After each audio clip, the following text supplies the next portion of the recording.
Opa, e aí galera, aqui é o grande mestre Evandro Barbosa e no vídeo de hoje eu vou dar sequência à nossa playlist Aprendendo Xadrez com os Campeões Mundiais. E hoje eu vou analisar uma partida do sexto campeão mundial, o grande mestre Mikhail Botvinnik.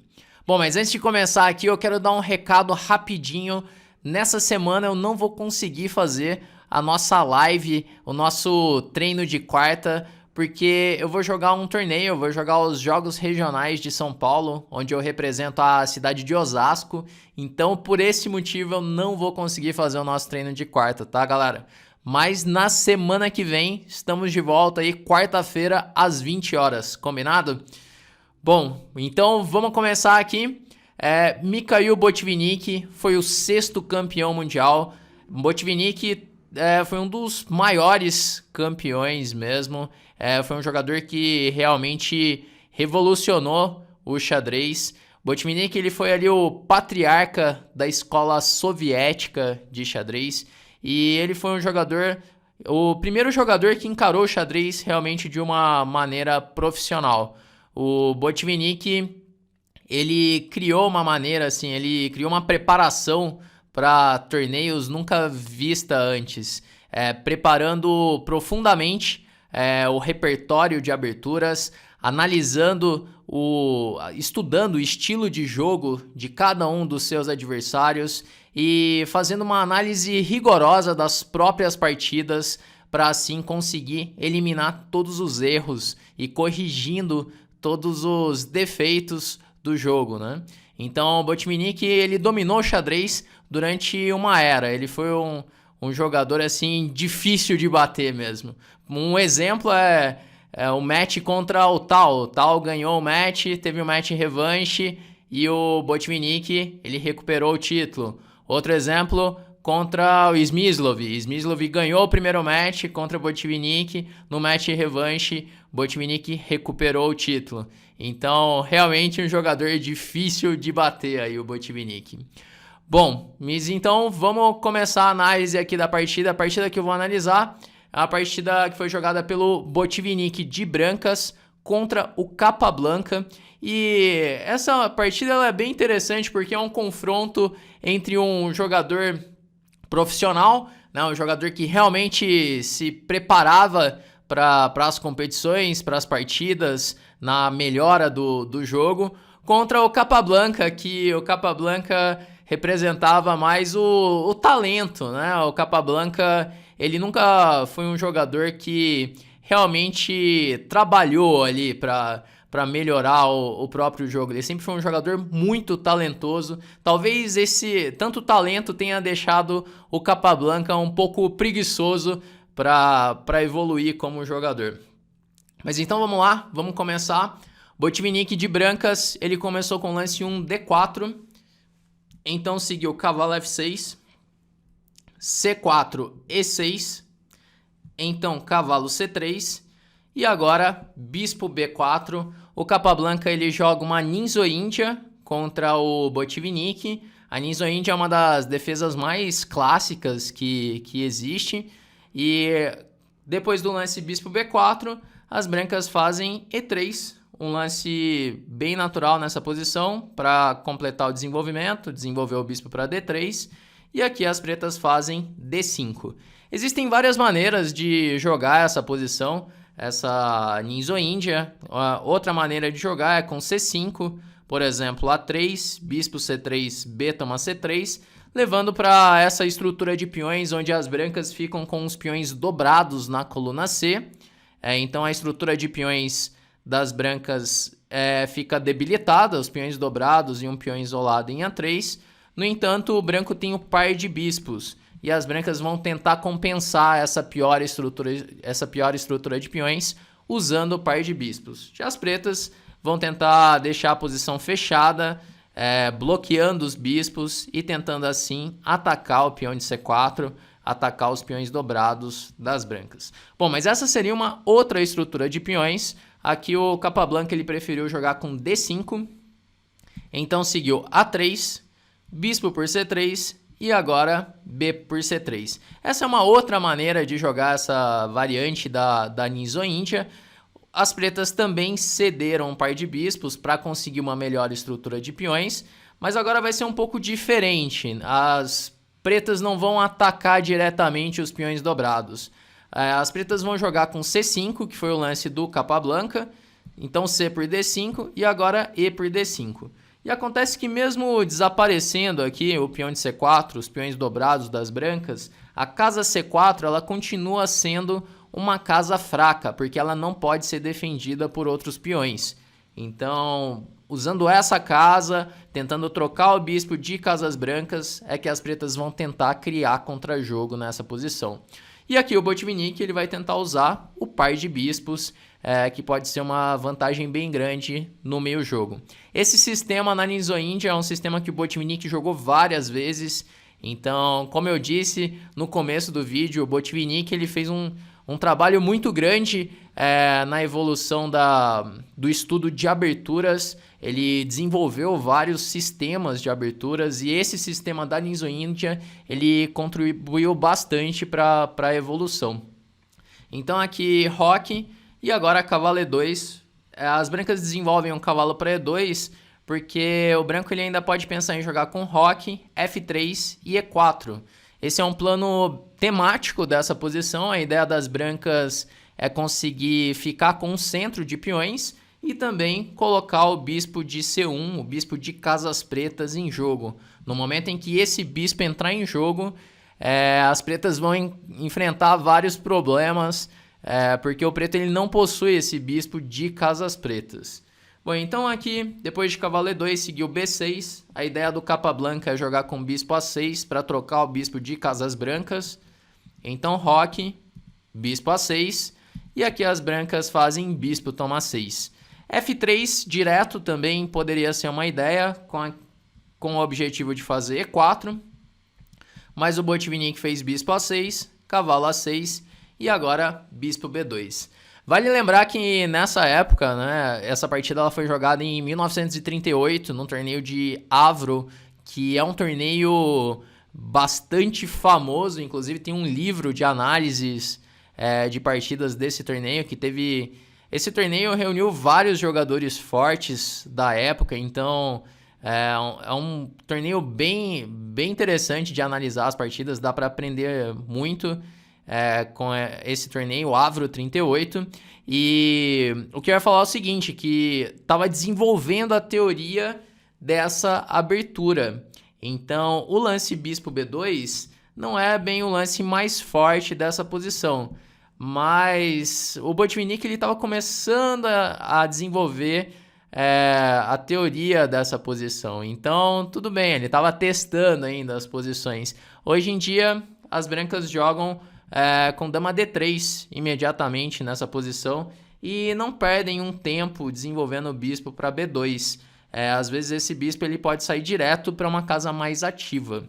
Então o bispo B2 não foi um lance tão legal assim nessa posição. Mas então seguiu dama D7. Capablanca ele tem a ideia de jogar aqui com dama A4. Por exemplo, vamos imaginar que agora as brancas façam dama D3.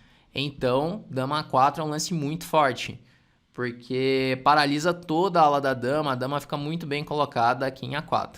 Claro que não dama A4 direta, só quando o branco tirar a dama de D1 que as pretas vão jogar com dama A4. Então, por isso o Botvinnik ele jogou A4 aqui, para poder tirar a dama para D3, atacando um cavalo de A6, sem se preocupar com esse lance, o dama A4.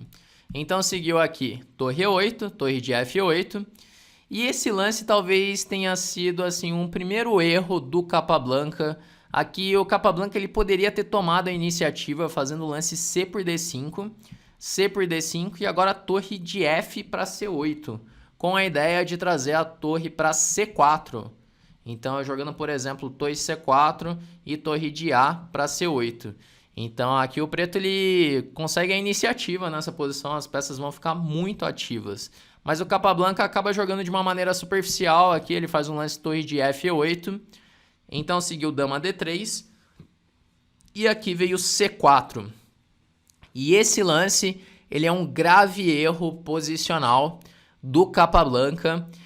O lance C4 ele perde toda a tensão no centro, Então, o que é essa tensão no centro? Com o peão em C5, o peão em C5 ele fica atacando o centro, atacando o D4. Então, não é nada fácil para o branco fazer a ruptura E4, porque existe sempre essa tensão, essa ameaça de jogar C toma D4. No momento em que as pretas fazem C4, então acabou essa tensão. Então as brancas vão conseguir preparar a ruptura E4 com mais facilidade.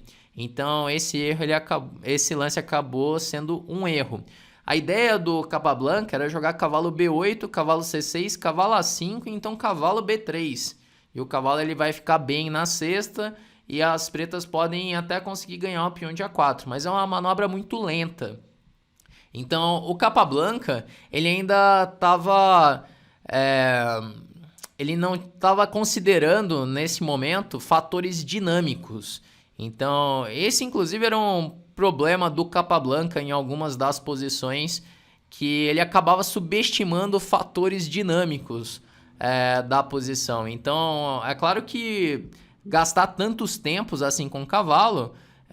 pode dar problemas, né? O branco ele vai aproveitar esses 4 tempos para começar a desenvolver a iniciativa no centro e na ala do rei. Então, por isso que esse lance aqui, o C4, ele é um erro. Então, veio dama C2, cavalo B8, torre de A para E1, cavalo C6, cavalo G3, cavalo A5. O Capablanca segue com a ideia de colocar o cavalo em B3, F3, cavalo B3 e agora E4.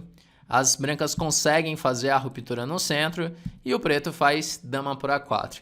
Então assim, ambos conseguiram os objetivos. O Capablanca conseguiu chegar com o cavalo em B3, ganhar o peão em A4 e o Botvinnik conseguiu organizar as peças para então fazer a ruptura E4 e começar a ganhar espaço no centro, abrir linhas e poder atacar na ala do rei. Aqui já vai ficando claro que a posição das pretas ela é perigosa. O cavalo de B3 ele tá fora de jogo, ele tá longe do centro. A dama também ficou fora de jogo. Então aqui a gente consegue perceber assim, a evolução do xadrez também.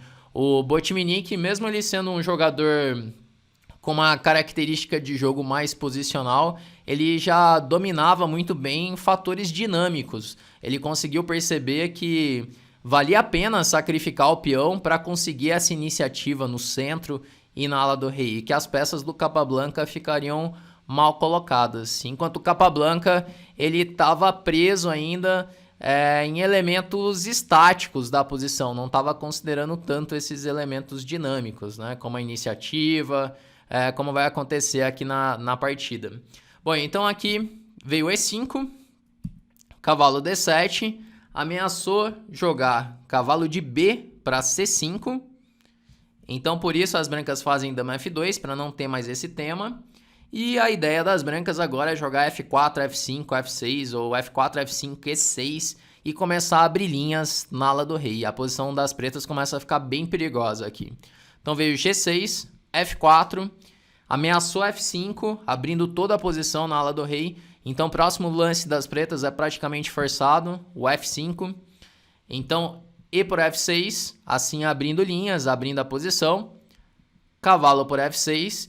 E aqui o Botvinnik faz F5. As brancas precisam jogar com bastante energia. O branco ele tem que atacar nessa posição para não perder a iniciativa, não dar tempo do preto organizar a posição.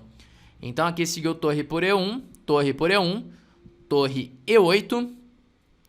E aqui o Capablanca ele aproveita de um detalhe tático, porque se jogar F toma G6, então tem H toma G6, e não dá para tomar em F6, que a torre de E1 está no ar, e se tomar em E8 tem cavalo por E8. Mas aqui, depois de torre E8, o Botvinnik ele faz um lance bem forte na posição, ele faz um lance torre E6, então ele quer abrir linhas, ele quer abrir mais a posição. Veio torre toma E6, F toma E6, ameaçando assim o cavalo de F6, ameaçou dama por F6, então rei G7, defendendo o cavalo, dama F4, ameaçou jogar dama C7 e as pretas fazem dama E8. Então parece que o preto ele tá conseguindo organizar a posição, conseguiu voltar a dama a tempo, mas acontece que esse peão passado de E das brancas é um peão passado muito forte e o rei das pretas ele tá exposto nessa posição. Vai começar a surgir vários temas táticos ao redor do rei. As brancas vão conseguir aproveitar as casas pretas que ficaram fracas. Então aqui depois de dama E8, seguiu dama E5, cravando já o cavalo de F6, ameaçando aqui cavalo H5 cheque, porque se jogar G por H5 tem ideias de dama G5. Então aqui veio dama E7, e esse aqui é um momento crítico, um momento bem crítico da partida, em que o Botvinnik ele consegue aproveitar um tema tático da posição, baseado no peão passado de E, né, na coroação, que a dama em E7, ela tá bloqueando o peão de E. Então o Botvinnik ele faz agora o lance bispo A3, assim sacrificando o bispo para conseguir tirar o bloqueio do peão passado. E agora vai surgir vários temas táticos aqui, um cálculo bem preciso do Botvinnik com o lance bispo A3. E a partir de agora é tudo mais ou menos forçado que vai acontecer, porque depois de dama por A3, se faz outro lance, como por exemplo dama E8, então tem dama C7, rei G8, bispo E7, e aqui o branco tá ganho nessa posição. O cavalo ele não tem casas boas para ir, então se vai para E4, cavalo por E4, D4, as brancas podem jogar por exemplo com D5, e o preto não consegue parar os peões passados, então tem que jogar dama por A3. E aqui que vem a ideia do Botvinnik, ele faz um lance cavalo H5 cheque, então G por H5, dama G5, rei F8, dama por F6, e agora rei G8 forçado. Se jogar rei E8 tem dama F7, dama D7, então rei G8, e aqui as brancas fazem E7. O branco ele tá ameaçando promover em E8 e tá ameaçando também jogar dama F8 mate. Então o que o Botvinnik ele precisou calcular com bastante precisão aqui foram os cheques das pretas, porque agora o preto vai ter vários cheques e o branco precisa escapar desses cheques para não ter nenhum perpétuo. Então aqui depois de E7, dama C1 cheque, rei F2, dama C2, rei G3, dama D3, rei H4, o branco vai fugindo com o rei, dama E4, rei por H5, dama E2, o lance dama G6, trocar as damas, não serve nessa posição, porque depois de dama G6, HG6, rei G6, as brancas vão conseguir promover em E8 de qualquer maneira. Então aqui veio dama E2, rei H4, dama E4, G4, e agora vai acabar os cheques das pretas. Veio dama E1 cheque, rei H5 e finalmente o Botvinnik ele consegue escapar aí de todos os cheques, e o Capablanca ele abandonou porque não tem defesa para as duas ameaças, a ameaça de mate em F8 e a ameaça de promover o peão de E. Então essa partida é bem interessante, um momento histórico assim no xadrez, que é exatamente o que eu falei no início. Era uma luta entre um jogador profissional, um jogador que fazia uma preparação muito grande para os torneios, para as partidas, contra um jogador ali muito talentoso, mas que não encarava assim o xadrez realmente de uma maneira profissional.